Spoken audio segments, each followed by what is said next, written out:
आप कई दिनों से देख रहे हैं कि फ्रांस पर एक बड़ा हमला हो गया है। यह हमला किसी दूसरे देश नहीं बल्कि फ्रांस में ही रहने वाले शरणार्थियों और वामपंथियों ने किया है। फ्रांस में जो लोग हॉस्पिटल, बिल्डिंग्स, लाइब्रेरी और गाड़ियों को आग लगा रहे हैं, उनमें से ज्यादातर बच्चे और युवा हैं। इनमें से ज्यादातर का जन्म फ्रांस में ही हुआ है। इन सभी के माता पिता शरणार्थी के रूप में फ्रांस आकर बस गए थे। यानी फ्रांस ने जिन लोगों को रहने की जगह दी, जिन शरणार्थियों के बच्चों को नागरिकता दी, अब वही फ्रांस पर हमला कर रहे हैं। बहरहाल फ्रांस में हो रहे दंगों ने पूरे यूरोप और खास तौर से भारत के लिए चिंता बढ़ा दी है। भारत में भी लगातार अवैध शरणार्थी और प्रवासी बढ़ रहे हैं। शरणार्थी और प्रवासी अगर कानूनी तरीके से भारत आए तो समझा जा सकता है, लेकिन भारत में गैर कानूनी तरीके से आए प्रवासियों और शरणार्थियों की संख्या अचानक बढ़ती जा रही है। भारत के कई राज्यों में गैर कानूनी तरीके से आए बांग्लादेशियों और रोहिंग्याओं की संख्या बढ़ गई है। पहले तो ये सभी पश्चिम बंगाल और असम तक सीमित रहते थे, लेकिन अब इनकी संख्या उत्तर प्रदेश, दिल्ली, हरियाणा, उत्तराखंड, हिमाचल प्रदेश और यहाँ तक कि श्रीनगर तक पहुँच गई है। बांग्लादेशी लोग गैर कानूनी तरीके से पहले पश्चिम बंगाल आते हैं, उसके बाद नकली इलेक्शन कार्ड और आधार कार्ड बनवाकर पूरे देश में फैल जाते हैं। ये मानना बेवकूफी होगी कि जो फ्रांस में हो रहा है वो भारत में नहीं हो सकता।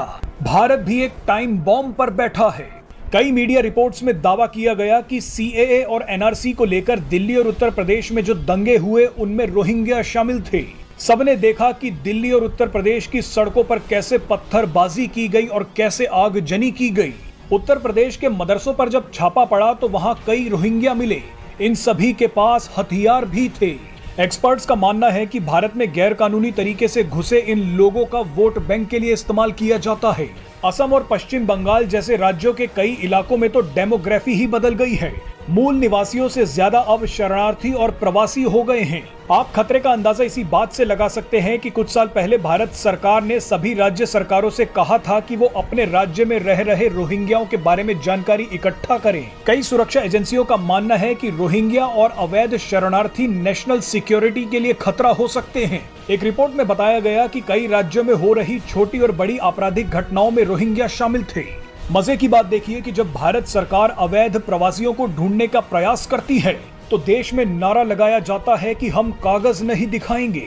अवैध प्रवासियों के समर्थन में लिबरल और वामपंथी सबसे आगे रहते हैं, ह्यूमन राइट्स और लोकतंत्र की दुहाई देते हैं।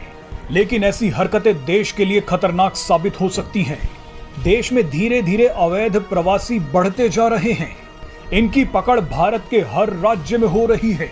समय रहते ही कदम नहीं उठाए गए तो भारत में फ्रांस से भी ज्यादा तबाही हो सकती है।